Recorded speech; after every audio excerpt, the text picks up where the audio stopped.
আমরা গাজী সালাউদ্দিন ভাইয়ের এই মৃত্যুতে গভীরভাবে শোকাহত। এরকম হাজারো জুলাই গণ অভ্যুত্থানের যোদ্ধা, আহত যোদ্ধারা সারা বাংলাদেশের বিভিন্ন জায়গায় ছড়িয়ে ছিটিয়ে আছে। গণ অভ্যুত্থানের অংশগ্রহণকারী আহতদের যে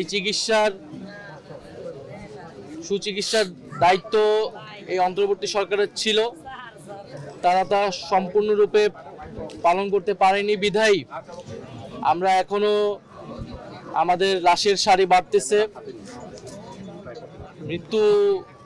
মৃত্যুর সংখ্যা বাড়তেছে, আমাদের শহীদের সংখ্যা বাড়তেছে। আমরা গাজী সালাউদ্দিন ভাইয়ের এই মৃত্যুতে গভীরভাবে শোকাহত।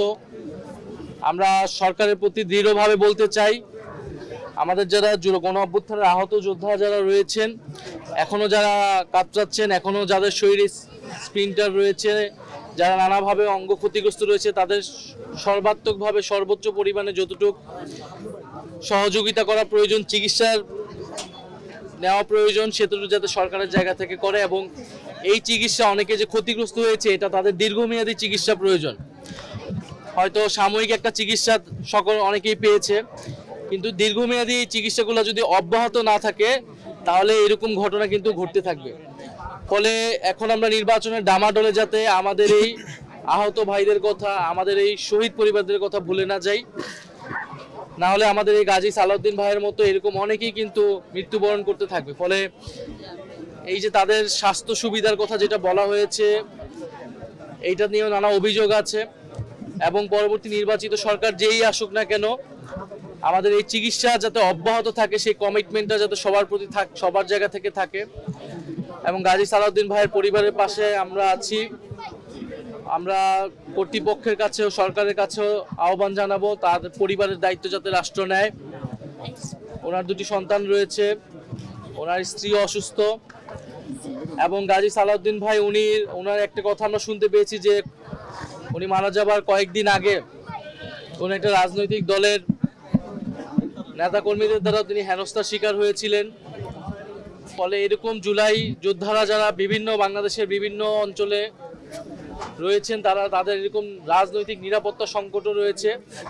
জাতীয় নাগরিক পার্টির জায়গা থেকে আমরা সবসময় তাদের সর্বাত্মকভাবে পাশে আছি, কিন্তু সরকারকেও দায়িত্ব নিতে হবে এবং সকল রাজনৈতিক দলকেও এই দায়িত্ব নিতে হবে, যাতে এই পরিবারগুলো, এই মানুষগুলো লড়াইয়ের ফলে, তাদের ক্ষতির শিকারের ফলে কিন্তু আমরা গণ অভ্যুত্থানে সফল হয়েছিলাম, আমরা ফ্যাসিবাদকে বিতাড়িত করতে পেরেছিলাম এবং বাংলাদেশকে নতুনভাবে বিনির্মাণের স্বপ্ন দেখতে পাচ্ছি।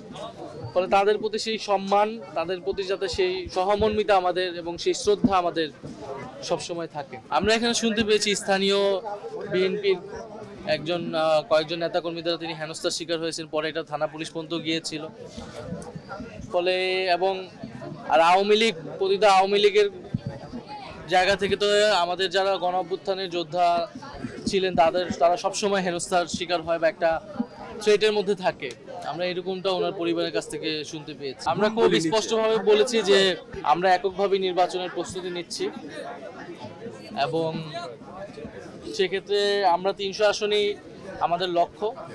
তবে যারা ফ্যাসিবাদ বিরোধী এবং গণতন্ত্র প্রতিষ্ঠার লড়াইয়ে অগ্রণী ভূমিকা পালন করেছেন, সেটা খালেদা জিয়ার কথা আমাদের নাসিরউদ্দিন পাটোয়ারি বলেছেন।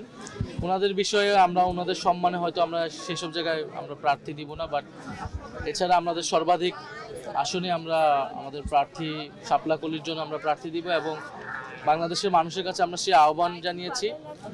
এবার বাংলাদেশের ইতিহাসে নির্বাচনী যে সংস্কৃতি, যে আমরা দেখি যাদের টাকা আছে, যারা এলাকায় গডফাদারগিরি করে, তারাই নির্বাচনে দাঁড়ায়, আমরা সেই সংস্কৃতিকে এবার চ্যালেঞ্জ করতে চাই। বরং এলাকার যে গ্রহণযোগ্য মানুষ, সাধারণ মানুষের পাশে যাকে পাওয়া যায়, একজন সাধারণ খেটে খাওয়া মানুষ থেকে শুরু করে এলাকার যারা শিক্ষক রয়েছেন, ইমাম রয়েছেন, গ্রহণযোগ্য সামাজিক নেতৃত্ব রয়েছেন, তাদেরকে আমরা জনপ্রতিনিধি হিসেবে সংসদে দেখতে চাই। তো আমরা সেই উদ্দেশ্যে কাজ করছি। আর সমঝোতা বা জোট বা এটা আমরা বলেছি, এটা অবশ্যই একটা রাজনৈতিক বা আদর্শিক জায়গা থেকে হতে পারে। যদি সেরকম কোনো সম্ভাবনা তৈরি হয়, যেমন জুলাই সনদের বিষয়টা আছে, জুলাই সনদে এই আমাদের যে সংস্কারের দাবিগুলো আছে এই দাবিগুলোর সাথে যদি কোনো দল ঐক্যবদ্ধ বা সংহতি প্রকাশ করে, সেক্ষেত্রে আমরা জোটের বিষয়টা হয়তো বিবেচনা করব। বাট আমরা এখন পর্যন্ত এককভাবেই আগাচ্ছি। আমরা এই মাসের 15 তারিখের মধ্যে আমরা হয়তো আমাদের প্রাথমিক একটা তারিখ আমরা প্রকাশ করব।